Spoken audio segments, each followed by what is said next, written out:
Olá, bom dia! Tá começando a semana, segunda-feira diferente, segunda-feira de Carnaval, Bem-Estar. Tá começando agora, tô aqui com a doutora Ana Escobar, consultora do Bem-Estar, e a gente já começa o programa de hoje com a notícia que agora cedo chocou o mundo inteiro. A renúncia do Papa Bento XVI. Ele alega problemas de saúde, alega a idade de 85 anos para desistir de ser Papa, doutora Ana. 85 anos... Para uma pessoa que não tem nenhum tipo de doença, ele é considerado ainda jovem. A gente vai saber da repercussão dessa notícia com a Sandra Nemberg. Vamos fazer contato imediato com a redação do Globo Notícia. Sandra Nemberg, todos nós ficamos surpresos. Você entrou agora há pouco em um dos intervalos do Mais Você com essa notícia realmente surpreendente na segunda-feira de Carnaval. Surpreendeu o mundo, Fernando. Todo mundo foi pego realmente de surpresa. Inclusive o porta-voz do Vaticano, os cardeais.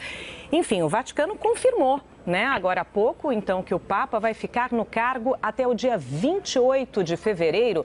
Vamos direto a Londres conversar com Cecília Malan, lá na Europa, acompanhando tudo. Cecília, até agora nós vimos, e ouvimos pelas agências internacionais que o Papa disse que não tem mais forças para continuar. O que está sendo dito aí pela Europa, Cecília? Olha, Sandra, como você bem disse, a renúncia do Papa Bento XVI pegou o mundo de surpresa. As informações estão sendo divulgadas bem aos pouquinhos, mas o que se sabe é que a decisão foi tomada pelo próprio Papa devido à idade avançada. Bento XVI faz 86 anos em abril. Numa carta, o Papa escreveu que não tinha mais forças para desempenhar a posição. Segundo o Vaticano, o último dia de trabalho do pontífice será agora no fim do mês, dia 28 de fevereiro. O cargo mais alto da Igreja Católica vai ficar vazio até a escolha do sucessor pelo conclave, um processo que costuma ser bastante demorado. Bento XVI assumiu em abril de 2005, depois da morte do Papa João Paulo II. Sandra. Cecília, e claro, a Europa, os chefes de Estado já estão se pronunciando, já estão começando a reagir a esse anúncio. Já eu volto para conversar um pouquinho mais com você, porque agora eu vou conversar por telefone com o professor titular da PUC de São Paulo, o cientista da religião, Mário Sérgio Cortella. Bom dia, Mário Sérgio Cortella. O senhor me ouve? Bom dia, Sandra. Sim, ouço muito bem. Então, eu gostaria que o senhor tentasse nos explicar, se é que existe explicação, o que está acontecendo no Vaticano. Existe sim uma explicação, aliás, uma boa explicação, não é inédito isso na história do Vaticano, mas também não é surpreendente em relação a esse atual Papa. Afinal de contas, ele já houvera dado sinais no ano de 2012 de que, se ele não tivesse forças para levar adiante a gestão da Igreja Católica, que ele faria esse ato de renúncia, aquilo que João Paulo II não quis fazer porque ele escolheu outra trajetória. No entanto, Bento XVI houvera, como eu disse, anunciado isso, e ele de fato pode fazê-lo.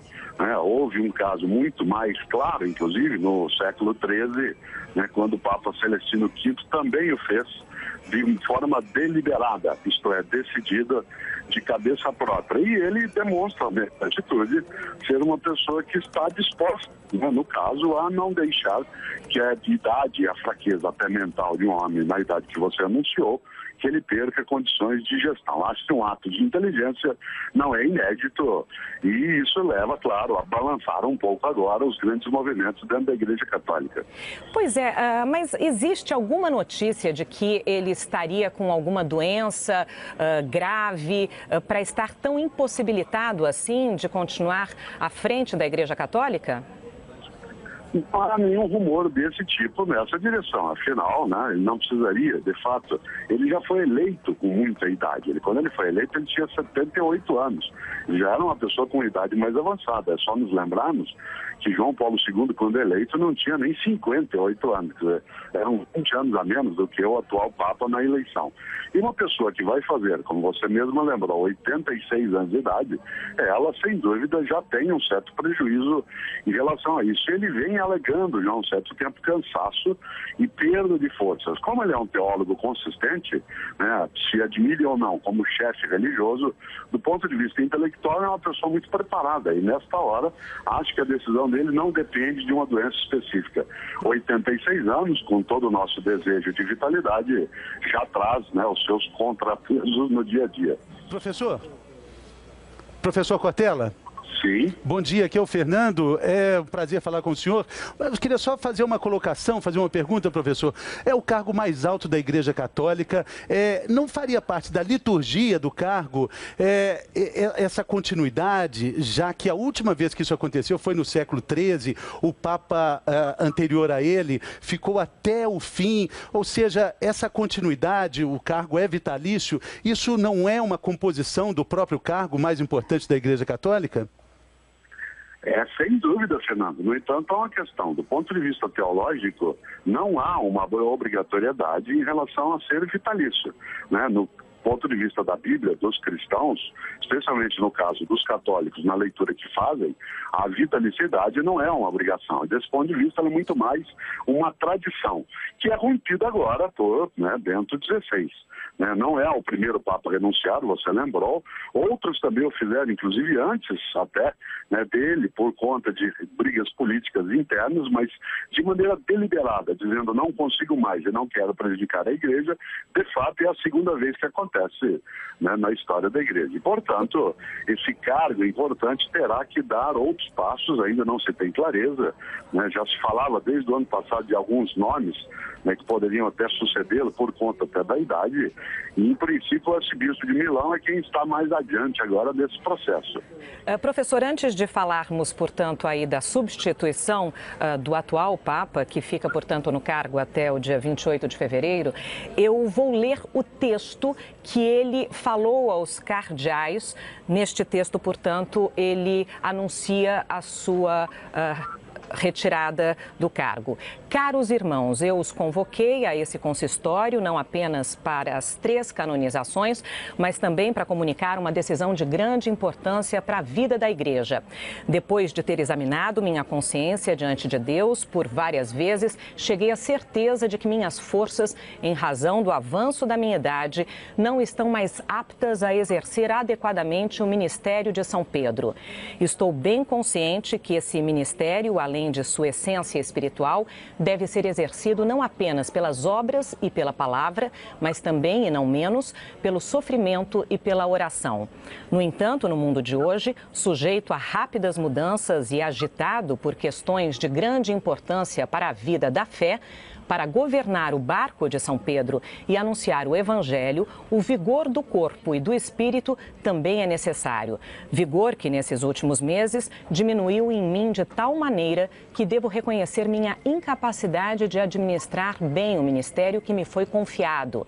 É por isso, bem consciente da gravidade deste ato, em plena liberdade, que declaro minha renúncia ao ministério de Bispo de Roma, sucessor de São Pedro, que me foi confiado pelas mãos dos cardeais no dia 19 de abril de 2005, de modo que a partir de 28 de fevereiro de 2013, às 20 horas, o assento de Roma, o assento de São Pedro, ficará vago e o conclave para a eleição do novo pontífice soberano deve ser convocado por aqueles que devem fazê-lo. Agora sim, professor, eu pergunto, portanto, sobre esse conclave. Provavelmente o cargo ficará vago até que o conclave termine. Como fica a situação do Vaticano sem chefe durante esse período? Uma das coisas boas quando alguém renuncia, que é esse caso que ele faz, é porque dá tempo de preparar as coisas. É diferente, por exemplo, da morte súbita de um papa, de um chefe de igreja e chefe também de governo. No caso, anunciado isso no dia 11 de fevereiro, até dia 28 dá para tomar alguns passos que não são movidos pelas cerimônias de sepultamento ou de exéquias, como é o caso do falecimento. Há uma regra na Igreja Católica, existe uma espécie de assessor, entre aspas, né? É um cardeal específico, no caso, Dom Tarcísio Bertone, desde 2005, que é o camerlengo, né? Camerlengo é o cargo daquele que ficará no lugar, né, no lugar do Papa, que renunciou ou faleceu. Ele tomará as providências em relação ao conclave, mas ele não é um novo Papa e nem um Papa substituto. Por que eu estou dizendo isso? Porque ele não pode tomar nenhuma providência que um Papa tomaria, emitir documentos, fazer encíclica. Ele funciona apenas como alguém que faz a administração num período de maneira que se possa convocar a eleição, né, do conclave, quando então os cardeais com menos de 80 anos de idade, até o dia da determinação da vacância do cargo livre, aí sim eles devem ir todos a Roma para que se inicie todo esse preparativo. No caso, na modernidade, como desde o século XIII, né, que isso não acontece desse modo, será inédita a preparação de um conclave na qual aparece, né, algo com o Papa ainda em atividade com lucidez. Pois é, lucidez tamanha que ele até pediu e indicou a data da renúncia em vez de fazê-la de forma súbita. Pois é, essa seria a minha pergunta agora. O Papa atual, Bento XVI, participará, portanto, do conclave? Realmente isso é inédito, não? Seria inédito. Ele não pode votar, né, porque ele tem mais de 80 anos de idade. E os cardeais que podem votar no conclave, eles têm que ter até 80 anos de idade. O conclave tem que ter, no máximo, 120 cardeais. Hoje, né, os cardeais, em princípio, até há pouco tempo, não se fez ainda a conta de quais é que chegaram já ao limite, mas, em princípio, ele não poderia votar. Mas é claro que poderia ser votado, né? Evidentemente, ninguém o faria, porque ele está renunciando agora. Mas votar ele não pode mais. Lembrando... É claro que ele não participará do conclave como, né, um eleitor, mas a influência dele estará pairando, né, sobre esse novo conclave. Essa situação é completamente inédita na história. Pois é, lembrando que o conclave do Papa Bento XVI, né, aconteceu em 2005, durou 2 dias, foram necessárias 4 votações até decidir o nome de Bento XVI. Existiria alguma chance de algum brasileiro ser indicado ao novo nome? Nesse momento, não. Na eleição do Bento XVI, ainda havia nomes de brasileiros que circulavam, né, especialmente, né, naquele momento, o nome do Dom Cláudio Umes. Mas agora, né, o único cardeal que dirige, de fato, uma grande diocese no Brasil, que é o cardeal, né, da arquidiocese da capital paulista, de São Paulo, Dom Odilo Scherer, e claro que ele poderia ser, porque qualquer um o pode. Mas é muito pouco provável, porque embora ele tenha atuado no Vaticano, né, ele tenha ficado lá alguns anos atuando, os brasileiros não são considerados, dentro da cúpula do Vaticano, gestores mais firmes, né? E você tem que levar em conta, por exemplo, que os italianos, e no caso, inclusive um canadense, né, está mais no circuito dos últimos anos daquilo que se fala, né, que é o cardeal Huilé, ele está mais no circuito do que o próprio, né, mundo brasileiro. Há um latino, né, no caso, um cardeal argentino, que é o cardeal Sandri, né, que tem trabalhado nesses anos com um peso ali, porque ele foi diplomata nos Estados Unidos, mas não é uma coisa tão clara. Quem influenciará de fato esse conclave será, concretamente, o próprio Bento XVI. Nesta hora, o nome mais possível para entrar, no meu entender, é o cardeal Ângelo Scola, arcebispo de Milão. Seja porque ele é jovem de idade, né? Seja porque ele tem uma presença muito grande dentro, né, da sociedade no Vaticano. Vamos lembrar um pouquinho, portanto, a biografia do Papa Bento XVI. Como já dissemos aqui, ele está com 85 anos, ele vai completar 86 anos no dia 16 de abril. Bento XVI nasceu na Alemanha, recebeu a ordenação sacerdotal aos 24 anos, participou dos conclaves que elegeram os papas João Paulo I e João Paulo II. Ele foi eleito papa em 19 de abril de 2005, estava com 78 anos. Joseph Ratzinger é o nome de Bento XVI, decidiu se chamar, portanto, Bento XVI para homenagear Bento XV, que ficou conhecido como Papa da Paz por causa das tentativas de negociar a paz durante a Primeira Guerra Mundial.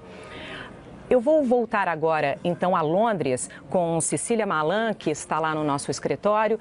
Cecília, quais chefes de Estado já se pronunciaram até agora? Bom, Sandra, como eu disse, as informações estão saindo aos pouquinhos hoje e as reações também. Mas o que eu posso te dizer é que o governo da Alemanha expressou respeito e gratidão ao Papa Bento XVI. Outros chefes de Estado aqui da Europa, como o presidente francês François Hollande, se pronunciaram desejando saúde ao Papa. O primeiro-ministro italiano se disse chocado e abalado com a notícia, mostrando como realmente pegou todo mundo de surpresa. E agora há pouco, um representante, um porta-voz do Vaticano, disse que o sucessor deve ser decidido antes do fim de março. Então, menos de um mês entre o último dia de trabalho do Papa Bento XVI, dia 28 de fevereiro, e a escolha do sucessor. Sandra. Ok, Cecília, qualquer novidade, por favor, nos chame por aqui, ok? Bom, vamos lembrar também, né, que o Papa Bento XVI esteve no Brasil uma vez em maio de 2007. Ele veio para abrir a 5ª Conferência Geral do Episcopado Latino-Americano e Caribenho no Santuário de Aparecida, no Vale do Paraíba. Nessa primeira visita ao Brasil, Bento XVI canonizou Santo Antônio de Santana Galvão, o Frei Galvão, o primeiro santo brasileiro, numa cerimônia em São Paulo. E deveria voltar em julho para a Jornada Mundial da Juventude no Rio de Janeiro. Professor Mário Sérgio Cortella, será que esse novo Papa vai manter esse compromisso de vir ao Brasil em julho? Ele precisa mantê-la, inclusive porque essa jornada ela faz parte do calendário, né, de festividades da Igreja dos Católicos. Desse ponto de vista, ele é um compromisso, digamos, oficial dentro do calendário litúrgico, do calendário religioso, que um Papa, que não é só um chefe de Estado, né, do Vaticano, mas é também, né, um chefe de igreja, ele precisa cumprir. Isso significa que o calendário se mantenha. É muito difícil, por exemplo, que um conclave não termine muito antes do que junho. E, portanto, que a gente tenha dificuldade de ter já um Papa nas suas plenas funções. Haja vista a velocidade também da eleição do próprio Bento XVI, né, em 2005. Portanto, fica mantido, no meu entender. A probabilidade é, no meu entender, nenhuma, né, de que não haja esse evento, a menos que haja algum tipo de movimento que, no momento atual, a gente desconhece. O Papa ficou quase 8 anos à frente da Igreja Católica. Nesse período, professor, ele enfrentou vários problemas. O senhor poderia nos dizer quais foram esses problemas dentro do Vaticano, e não só no Vaticano, no mundo católico? O Papa Bento XVI ele teve duas grandes dificuldades. A primeira delas foi substituir João Paulo II. Imagine, né, primeiro João Paulo II foi o Papa de algumas gerações, afinal de contas ele entrou, né, no final dos anos 70 e ficou até meados dos anos 2000, por 2005, 2004. Ele pegou 27 anos de pontificado, um Papa que saía viajar pelo mundo, falar na mídia, portanto não era fácil. Mesmo ao Bento XVI, em primeiro lugar, ganhar a simpatia, né, seja dos católicos, seja dos não católicos, dado que Bento XVI não tinha o mesmo carisma, né, que o João Paulo II. Ele teve um segundo movimento muito forte de dificuldade, que foram os levantamentos relativos às acusações a membros do clero católico, seja no campo, né, de violência em relação a crianças, seja em relação à pedofilia. E isso, claro, trouxe um desconforto para ele, né, como gestor, e uma tentativa de explicação, né, daquilo que precisava ser feito. E por último, talvez o grande desafio era agregar forças que a igreja estava colocando hoje e que estavam se perdendo, e que ele veio, digamos, como dizem alguns, né, enquanto o João Paulo II saiu por aí a lançar as redes na pescaria, né, o Bento XVI veio para costurar as redes que ficaram meio furadas durante o processo. Portanto, ele teve um trabalho difícil, mas saiu-se muito bem na tarefa. Até o momento, a saída dele foi tão boa que até a renúncia surpreende. A entrada dele surpreendeu e a renúncia também. Fernando, pois não. Então, o Papa agora ele inaugura um cargo inédito, né, doutora Ana, de ex-Papa, que desde o século XIII não existia esse cargo no mundo, né? Com 85 anos, uma idade que a senhora disse que, dependendo das circunstâncias, não pode ser considerada de um senhor de idade, um velho? Exatamente. Né? O que dá para a gente entender pelas imagens, inclusive, do próprio Papa nesses últimos tempos, né, é que fisicamente ele parece estar rígido, ele anda ereto, ele anda bem e mais, ele está absolutamente lúcido de tudo aquilo que ele fala e de tudo aquilo que ele está fazendo. Agora, essa força que ele diz que não tem mais, então tem a força física e tem também a força, eu acho, psicológica, que essas duas coisas juntas devem ser levadas em consideração. Embora ele não demonstre nenhuma fragilidade física, como demonstrava claramente, a gente podia ver, lembrar do Papa João Paulo II, é possível que alguns motivos maior de ordem psicológica tenham feito ele realmente tomar essa decisão. Sandra. Fernando, doutora Ana, eu tenho informações aqui do porta-voz do Vaticano, Federico Lombardi, que diz que provavelmente teremos um novo Papa para a Páscoa e que o conclave deve ser, portanto, celebrado entre os dias de 15 a 20 dias depois da renúncia, portanto, depois do dia 28 de fevereiro. E eu aproveito agora e converso também por telefone com o vaticanólogo Giancarlo Nardi. Bom dia. Bom dia, querida Sandra. Bom dia. Como o Vaticano recebeu essa notícia? O senhor teria informações para nós? Não tenho, porque eu fui surpreendido com essa notícia, como vaticanólogo que sou aqui no Brasil, com essa notícia que o Papa vai renunciar no dia 28 de fevereiro. Obviamente, essa notícia também é uma surpresa, como foi a surpresa a eleição dele de Papa. Se bem que a boca pequena, nós já sabíamos que o Papa Cardeal Ratzinger seria, digamos, o sucessor do Papa João Paulo II. Agora, essa notícia vem calhar, porque, inclusive, eu estou organizando a entrega de um livro de ouro, que era para ser entregue quando o Papa Bento XVI esteve aqui no Brasil.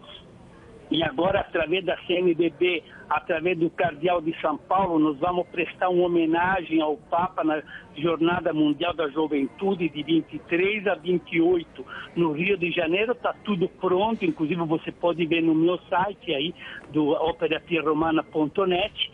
E, obviamente, com essa notícia foi pego de surpresa. Eu não sei nem o que eu faço, como é que eu faço, o que eu devo fazer e o que eu queria fazer, porque totalmente, digamos assim, desnorteado. Eu sei que vinha enfrentando alguns problemas internos, etc. Não é problema de saúde, isso eu posso te garantir, porque o Papa está firme, está forte e está realmente... E quais eram esses problemas que ele vinha enfrentando? Esse problema é de ordem, digamos, de ordem interna. Como eu, certa vez, o João Soares me convidou para revelar o segredo do Vaticano, que isso o segredo do Vaticano seria numa entrevista mais detalhada, mais apurada, com prova, fato e documento, como inclusive eu tenho em minhas mãos, que eu vou buscar inclusive um xerox agora, que havia mandado imprimir sem saber justamente dessa renúncia do Papa. Então eu aproveito e releio o texto que o Papa fez há pouco, quando fez a sua renúncia. Ele disse: caros irmãos, eu os convoquei a esse consistório não apenas para as 3 canonizações, mas também para comunicar uma decisão de grande importância para a vida da Igreja. Depois de ter examinado minha consciência diante de Deus, por várias vezes cheguei à certeza de que minhas forças, em razão do avanço da minha idade, não estão mais aptas a exercer adequadamente o ministério de São Pedro.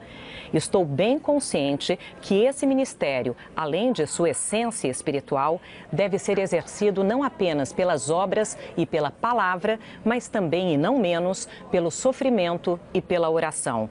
No entanto, no mundo de hoje, sujeito a rápidas mudanças e agitado por questões de grande importância para a vida da fé, para governar o barco de São Pedro e anunciar o Evangelho, o vigor do corpo e do espírito também é necessário. Vigor que, nesses últimos meses, diminuiu em mim de tal maneira que devo reconhecer minha incapacidade de administrar bem o ministério que me foi confiado. É por isso, bem consciente da gravidade deste ato, momento, em plena liberdade, que declaro minha renúncia ao ministério de Bispo de Roma, sucessor de São Pedro, que me foi confiado pelas mãos dos cardeais no dia 19 de abril de 2005, de modo que a partir de 28 de fevereiro de 2013, às 20 horas, o assento de Roma, o assento de São Pedro, ficará vago e o conclave para a eleição do novo pontífice soberano deve ser convocado por aqueles que devem fazê-lo. Eu volto, portanto, a conversar com o nosso vaticanólogo Giancarlo Nardi. Com essas palavras, ele deixou muito claro que ele está consciente de seus atos. O Papa Bento XVI sempre foi uma pessoa bastante clara no que ele disse. O senhor concorda que ele está consciente? Ele sempre foi bastante claro, sempre conservador, e por ser um grande conservador, isso eu vou te dizer, antes da morte do Papa João Paulo II, há uns 4 ou 5 anos, quem mandava já no Vaticano era o cardeal Ratzinger, porque o Papa, o João Paulo II, não reunia mais condições físicas para tocar um rebanho de mais de 1 bilhão de pessoas. E eu te digo sinceramente que ele está muito consciente dos fatos, mas ele é muito conservador e ultimamente ele vinha sofrendo algumas pressões diária, interna e externa, para fazer algumas modificações que não chegaram a ser feitas, e agora eu sei que vai acontecer pelo menos como quando morre um Papa, se ele nomeia um Carmelengo, que o Carmelengo, enquanto não se fizer as eleições, eu sou substituto do Papa interinamente. E depois, então, que foi convocado, como se diz, o escrutínio, como ele diz, na Capela Sistina. Hoje o corpo de cardeais votantes deve ser na base de 140, 150, porque nós temos 184 cardeais no mundo, sendo que alguns são doentes, alguns são velhos, alguns não têm mais direito de votar, de maneira que, então, ele hoje, um corpo cardinalício de 130, 140 cardeais com direito a voto, e obviamente deve escolher o Papa que mais reúne condições no momento para ser o novo Papa. Enquanto isso, o Carmelengo que fará a notícia: "Habemos Papa", e solta a fumaça branca. Não sei se será feito no primeiro escrutínio, no segundo, após o conclave da Capela Sistina ser reunido, que isso demora, logicamente, uns 15, 20 dias, não sei, esse trâmite legal. Senhor Giancarlo Nardi, o senhor mesmo disse há pouco que o Papa Bento XVI, ele é bastante conservador. O senhor acredita que as mudanças nesse mundo moderno também, de alguma forma, pesaram sobre sua decisão? Pesaram porque a Igreja Católica, o Papa, o Vaticano, como vocês querem entender, elas têm umas pedrinhas no sapato que ainda não foram tiradas, principalmente o casamento gay, que eles são contra as células-tronco, que eles são a favor das células-tronco, o Vaticano é a favor das células-tronco, desde que seja assistida, porque se você fizer inseminação artificial através de um banco de esperma, obviamente não é assistida, então há algumas críticas da Igreja Católica. E esse que são o casamento dos padres, enquanto que as outras religiões estão avançando e nós, conservadores, e eu sou um conservador também, não vou lhe dizer que não. Tanto é que quando teve aquele fato do Papa que brigou com os gays lá em Roma, eu fui defender o Vaticano na televisão, porque ele não é contra o casamento dos gays, contra o casamento dos gays, ele é contra o casamento, sim, a adoção das crianças por duas pessoas do mesmo sexo, porque amanhã pode criar um constrangimento numa escola, numa sociedade.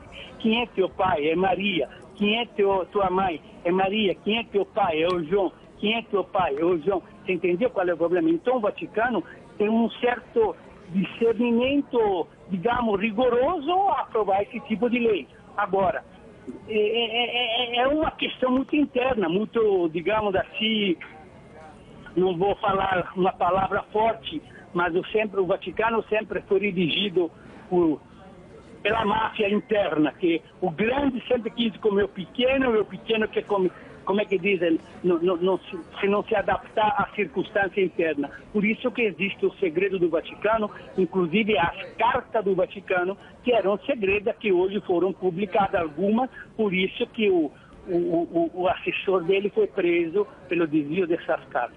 Eu peço licença um pouquinho, portanto, ao vaticanólogo Giancarlo Nardi, ao professor Mário Sérgio Cortella, e eu volto agora a Londres para conversar de novo com Cecília Malan. Cecília, eu recebo aqui a informação que a renúncia do Papa não está ligada a nenhuma doença, mas sim ao avanço da idade dele. Você tem mais informações sobre isso? É isso mesmo, Sandra. A renúncia foi uma decisão do próprio Papa. Ele comunicou ao mundo hoje cedo, pegando todo mundo de surpresa, e disse mesmo que ele não tem mais forças para desempenhar o cargo. Ele renuncia dia 28 de fevereiro, poucos meses antes de fazer 86 anos de idade, no dia 16 de abril. Um porta-voz do Vaticano falou agora há pouco, numa coletiva de imprensa, dizendo que o sucessor deve ser escolhido até o fim de março. Ou seja, temos um mês de espera e de expectativa em que o cargo mais alto da Igreja Católica deve ficar sem Papa, sem chefe, enquanto que o conclavo escolhe o novo sucessor, o novo Papa. Um processo parecido com o qual aconteceu depois da morte de João Paulo II, em abril de 2005. 2 dias depois, decidiram Bento XVI como o novo Papa. As reações estão saindo aos poucos aqui na Europa. O governo da Alemanha já expressou respeito e gratidão ao pontífice. Outros chefes de Estado também já se pronunciaram, desejando saúde ao Papa. O primeiro-ministro italiano se disse muito abalado com essa notícia inesperada. Vai ser um dia de muitos desdobramentos e de muitos pronunciamentos também. Sandra, a gente acompanha, claro, tudo daqui. Sem dúvida, Cecília. Agora são 10 horas e 31 minutos pelo horário de verão aqui no Brasil. Que horas são agora aí, Cecília? Londres está 2 horas à frente, Paris e Roma 3 horas a mais. Perfeito. Então, a gente volta já com mais informações aí com você. Ok, Cecília, muito obrigada. Fernando, doutora Ana... Então, voltamos aqui no estúdio e deu para ver lá em Londres, Sandra, a neve ali na janela do escritório da Globo. Você viu? Que chique! Calorão aqui no Brasil. Bom, a gente vai fazer um rápido intervalo, daqui a pouco